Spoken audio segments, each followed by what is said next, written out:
Assalamualaikum warahmatullahi wabarakatuh. Selamat pagi teman-teman. Sekarang kita akan belajar tentang ukuran sebaran data atau ukuran keragaman data. Sebelumnya kemarin kita sudah mempelajari tentang ukuran pemusatan data ya, yang isinya itu tentang min, median, modus, terus kuartil, desil, persentil.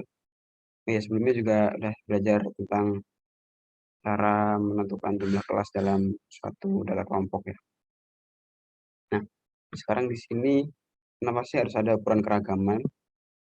Nah, jadi misalkan di UP, Fakultas Pertanian, itu ada mahasiswa yang berasal dari SMAN dan SMAK, masing-masing 10 orang. Nah, ini ada data nilainya, data nilai semester ganjil untuk mata kuliah X misalkan. Oke, nah terus ini datanya kita olah, kita urutkan, terus kita cari totalnya, dapat minnya 70, kemudian median, X min, dan X max-nya. Nah, pada tabel tadi dapat dilihat bahwa rata-rata kemampuan mahasiswa dari kedua sekolah itu sama, ditunjukkan dengan nilai rata-ratanya yang sama, yaitu 70. Tapi ada data yang berbeda, yaitu di sini mediannya berbeda, kemudian X min atau nilai terendah dan nilai tertingginya juga berbeda. Nah, dari gambar ini bisa dilihat bahwa ukuran pemusatan data aja itu masih kurang untuk memberikan keterangan yang lengkap atau untuk menginterpretasikan suatu data yang lengkap. Jadi kurang kalau hanya dengan ukuran pemusatan data. Nah, contohnya itu di bidang pertanian, misalkan ada dua varietas dari pabrik yang sama dengan merek yang sama, itu tidak bisa memberikan kepastian hasil yang sama. Misalkan padi sama-sama memiliki bulir 70 per tanaman, misalkan itu yang satu misalkan mungkin nanti 69 atau yang satu bisa lebih dari 70, bisa 71 atau berapa gitu kan. Jadi tidak pasti. Nanti meskipun secara umum itu sama itunya rata-ratanya. Nah, kemudian ini ada variabel-variabel yang akan kita pelajari di ukuran keragaman data. Yang pertama ada range atau jangkauan, kemudian simpangan rata-rata, ragam atau variasi, kemudian simpangan baku, dan koefisien variasi. Di sini ada rumus-rumus untuk data tunggal. Range itu sama dengan nilai maksimum atau X max dikurangi dengan X min. Kemudian simpangan itu XI atau nilai suatu data dikurangi dengan X rata-rata, dikurangi dengan rata-ratanya. Kemudian simpangan rata-rata yaitu sigma dari nilai mutlak, itu nilai mutlak XI nilai suatu data dikurangi dengan rata-ratanya dibagi dengan jumlah total data. Kemudian ada ragam. Ragam di sini dibagi dua, yaitu ragam populasi dan ragam sampel. Lambangnya kalau populasi itu sigma kuadrat sama dengan sigma dalam kurung XI dikurangi mu kuadrat per N. Mu itu rata-rata ya, rata-rata populasi.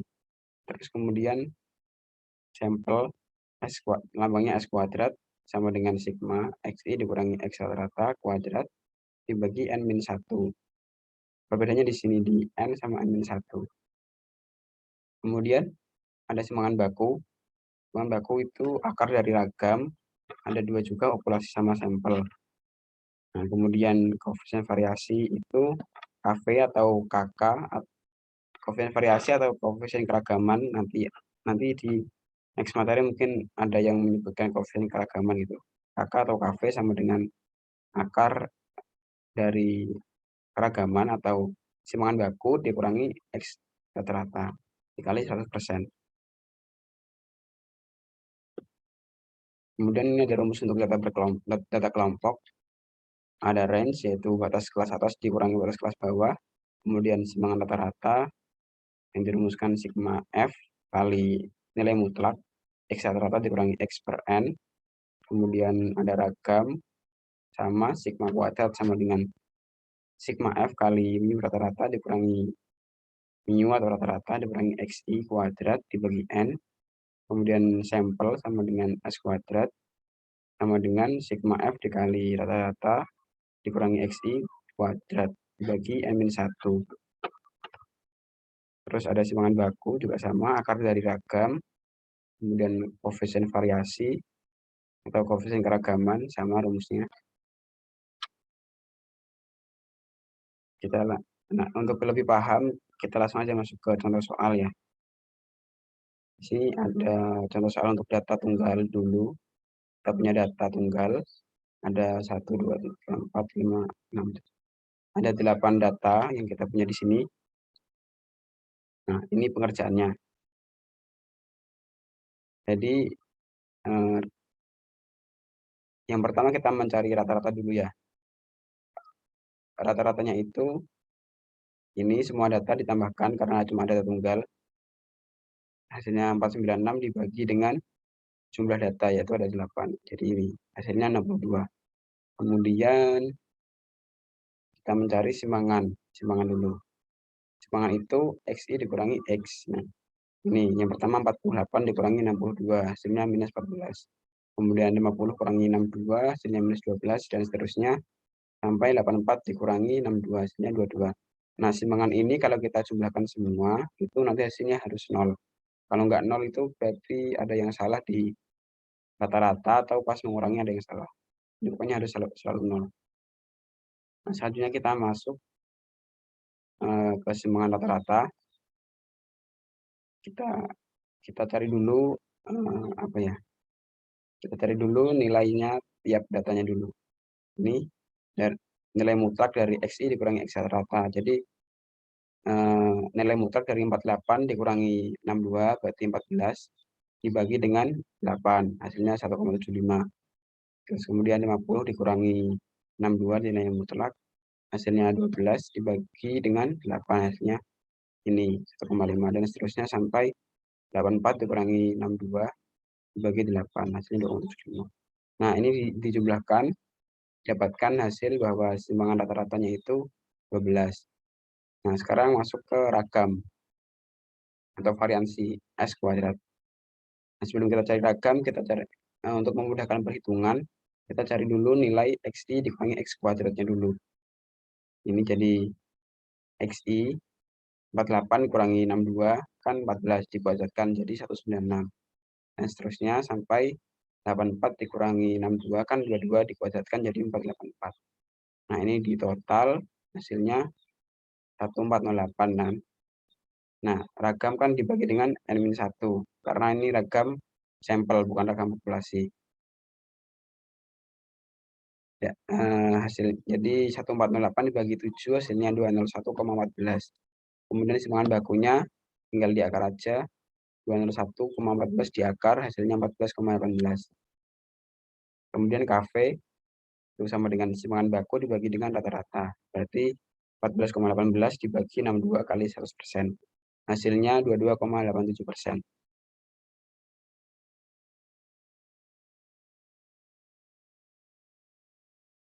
Oke, kita lanjut ke contoh soal untuk simpangan untuk data kelompok. Di sini ada ini ya, sampel.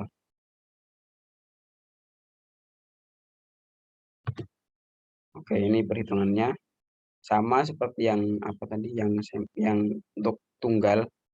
Ini langsung aja dihitung pakai Microsoft Excel, boleh nggak apa-apa. Ini yang pertama kita nyari titik tengahnya dulu XI. Jadi caranya itu 31. Ini kan batas yang bawahnya kan 31, kemudian atasnya 40. Jadi nilai tengahnya itu 31 tambah 40 dibagi 2, hasilnya 35,5. Yang bawah juga sama, 41 tambah 50 bagi 2, hasilnya 45,5 dan seterusnya. Kemudian ini dari FI kali XI, jadi ini 35,5 dikali 4 yang pertama itu. Terus yang kedua 3 dikali 45,5. Ini hasilnya 136,5 dan seterusnya. Kemudian nyari nilai mutlak dari XI dikurangi X rata-rata. Oh iya, dari FI kali XI ini kan dijumlah, di total hasilnya 6325. Kemudian didapatkan rata-ratanya yaitu ini 6325 dibagi 90 sama dengan 70,3. Nah, terus kita mencari nilai mutlak XI dikurangi X rata-rata. Ini XI-nya tadi yang pertama 35,5 dikurangi X rata-ratanya 70,3. Terus dinilai mutlak hasilnya 3,8 dan seterusnya. Terus mencari ini XI dikurangi X rata-rata dikuadratkan. Berarti ini 34,8 dikuadratkan. Hasilnya 1211,04 dan seterusnya. Terus hasil yang dikuadratkan ini kita kali dengan FI-nya. Misalkan yang paling atas itu 1211,04 dikali 4, hasilnya 4844,16 dan seterusnya. Nah, selanjutnya kita mencari ragam. Karena tadi ada keterangan sampel. Nah, di sini kita nyari ragam sampel berarti, bukan yang populasi. Rumusnya itu tadi sigma F kali XI min X rata-rata kuadrat per N-1 ya. Soalnya sering salahnya itu di N-1-nya. Nanti salah ngitung bukan N-1 tapi N gitu biasanya kesalahannya di situ. Nah, ini tadi sigma FI kali XI min X rata-rata kuadrat itu hasilnya ini 15845,6 itu terus dibagi dengan N-1 berarti 90 min 1 89 sama dengan 178,04. Ini ragamnya, ragam sampel. Terus simpanan bakunya tinggal diakar, hasilnya 13,34 sorry. Ini hasilnya simpanan bakunya. Nah, kemudian koefisien variasi atau koefisien keragaman KK itu sama dengan simpanan baku ini 13,34 dibagi dengan rata-ratanya dibagi 70,3 kali 100%. Nah, hasilnya 18,98. Nah, tadi kan pada soal dijelaskan bahwa data ini menggunakan data sampel kan, bukan populasi. Sehingga ukurannya pakai ragam atau pakai sampel, ragam sampel, semua baku sampel gitu. Nanti ke depannya mungkin seringnya itu di soal-soal di UTS, di UAS itu pakainya yang sampel, bukan yang populasi. Nah, ini udah selesai materinya cuma segini. Mungkin yang perlu ditekankan di sini itu penggunaan simpanan baku atau ragam yang sampel atau populasi ya.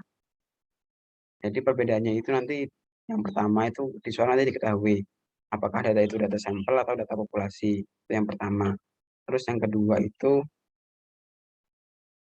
misalkan di soal diketahui sebuah populasi apa misalkan tanaman cabai ada 50.000 gitu kan. Nah, tapi nanti di datanya itu cuma diketahui cuma 100 gitu. Nah, berarti itu kan sampel. Pakainya sampel juga gitu. Nah, mungkin sekian materi yang dapat saya sampaikan. Kurang lebihnya mohon maaf. Wassalamualaikum warahmatullahi wabarakatuh.